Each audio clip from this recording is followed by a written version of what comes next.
Every month, a healthy baby in Pinellas County suffocates while sleeping unsafely. 100% of these deaths could have been prevented. The Juvenile Welfare Board has joined Pinellas County partners to launch a campaign to save the lives of babies. Here to share more is Bill Pellan, Director of Investigations for the District 6 Medical Examiner's Office. Welcome, Bill. Thank you. Pleasure to be here. Let's start by talking numbers. Just how common are suffocation deaths for babies in our county? Yeah, so when you look at child deaths, so those are deaths of children under the age of 18, these preventable, unsafe sleep-related, suffocation-related deaths are the most common when you look at all deaths from birth up to the age of 18. And how is that trending? Yeah, unfortunately that's trending upward. So in 2014 there were 8, 2015 there were 9, 2016 there were 10, and so far this year we've had 9 unsafe sleep-related deaths so far this year, and we have a few more months to go in the year. And actually, when you look at how common it is, these deaths are only we're only looking at the first 12 months of life, and when you look at the number and the frequency that we see, those numbers are nearly equivalent to deaths of all children from the age of 1 year up to 18. Oh wow, that's a lot of deaths in that short time span. Definitely. One of the campaign messages is more babies die in adult beds than anywhere else. Is that really true? Yeah, so when we look at that now, the medical examiner investigates, by statute, we're charged with a duty to investigate sudden, unexpected, and non-natural deaths. So we investigate all of those deaths throughout the county. And with the infant deaths, we see that nearly 2/3 of the deaths from infants occur while sleeping in an adult bed. And generally, they also involve a parent or caregiver sleeping with them. So it's definitely more common when we see these asphyxial or suffocation type deaths where it's in an adult bed, there is someone there co-sleeping with them. But these deaths do occur also in other soft sleep environments, which is also not recommended.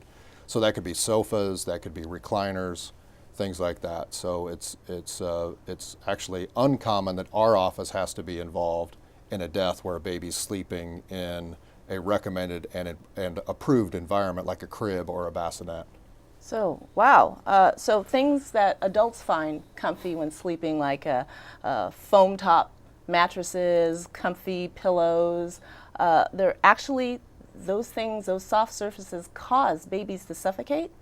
Right, they can cause suffocation for sure. So what we find as comfortable for us, and it's great to have a nice thick pillow top mattress, a down stuffed mattress pad or something like that. It's great for adults. But for these newborns and during the first weeks and first few months of their lives, it's very, very risky and can be the factor in asphyxia or suffocation death related to babies sleeping on those soft adult beds. And you know, the recommendation is that the babies sleep in a crib or a bassinet. If it's first a bassinet, then transferred to a crib when they get a little bit larger and too big for the bassinet, then transferred to the crib. And then it's recommended that the crib is free of all other items. So you're supposed to have a nice firm mattress, a tight-fitting sheet, not a bunch of blankets. Even the bumper pads in a crib, they look really nice and they match the drapes and everything matches, but those can also be risky and possibly cause suffocation in the crib if the baby gets moved over and face up against one of those mattress pads.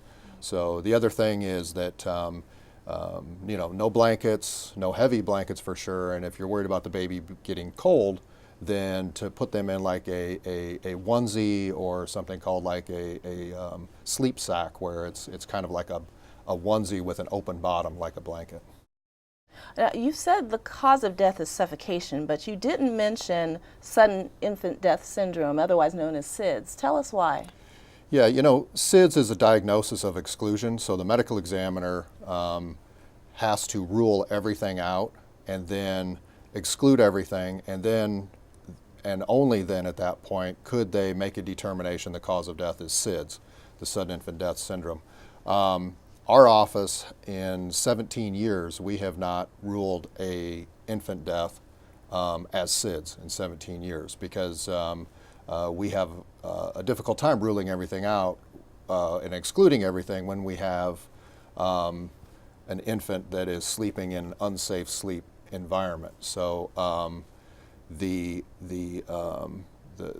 campaign really doesn't mention SIDS at all in the campaign, because it may cause confusion. So some people think that, well, SIDS is blameless, and it is an accepted death that occurs in some infants and nobody's to blame and it just happens. Whereas if it's more clear and consistent messaging throughout all of the partners and throughout the campaign that what we're talking about here is deaths related to unsafe sleep and suffocation. And what do you say to someone who believes co-sleeping is okay, it's safe? You know, maybe their parents did it with them, and maybe they did with an older child. What can you say to them? Sure. Well, co-sleeping isn't safe, of course, and the reason we know that is we know a lot more today than we knew yesterday or in the past. So, and that's a common theme that we'll hear, is they think it's okay. We've slept with another child. My parents did it, and but you know, knowing more today than we did yesterday, an example of that would be car seats, for example. We know that car seats save a lot of lives. Our office in particular knows that, because we rarely see a tragic death of a child or an infant involved in a motor vehicle accident, because car seats are saving lives, and that's a great thing. Right, and if you apply that to your sleep practices of your infant, you know that it's recommended not to co-sleep with your baby, not to put your baby in an adult bed. And even when parents think that it's safe to co-sleep, we like to tell them that, well, if you were never in a motor vehicle crash, does that mean that you would no longer put your child in the car seat? You always put your child in the car seat, and everybody knows it, and it's accepted, because an accident could happen and it's not worth the risk. Well, yeah, that's a good analogy. Good thing to put in parents' minds. The Sleep Baby Safely campaign has committed partners. What are some of the efforts that are at work today? Yeah, so you know, whenever you're looking at a problem or what you perceive as a potential problem or concern in the community, it's good to look at the data and the information and see exactly where, if there's a specific area that this problem exists, and where you can really target your efforts. So we've done a data analysis of deaths that have occurred of infants in Pinellas County, and through the assistance of the Sheriff's Office as well, we've analyzed that data and looked for any types of trends or commonalities to really target the efforts and focus on those. We've trained literally thousands of community partners and professionals in the safe sleep practice and how to prevent these types of deaths. So we've done a lot of training. We have some materials, some printed materials that have gone out. All of the materials and the messaging is all consistent. So it's all saying the same thing, and that's really important, to be consistent in the message that's going out. Right, right. And so there's materials that have been developed that can be disseminated to the public. Oh, very good. Well, this is a very important issue, and I thank you for sharing all this life-saving information. Thank you for joining me. Sure, you're welcome. Thank you. We ask all our viewers to take 5 minutes and learn more by visiting www.preventneedlessdeaths.com.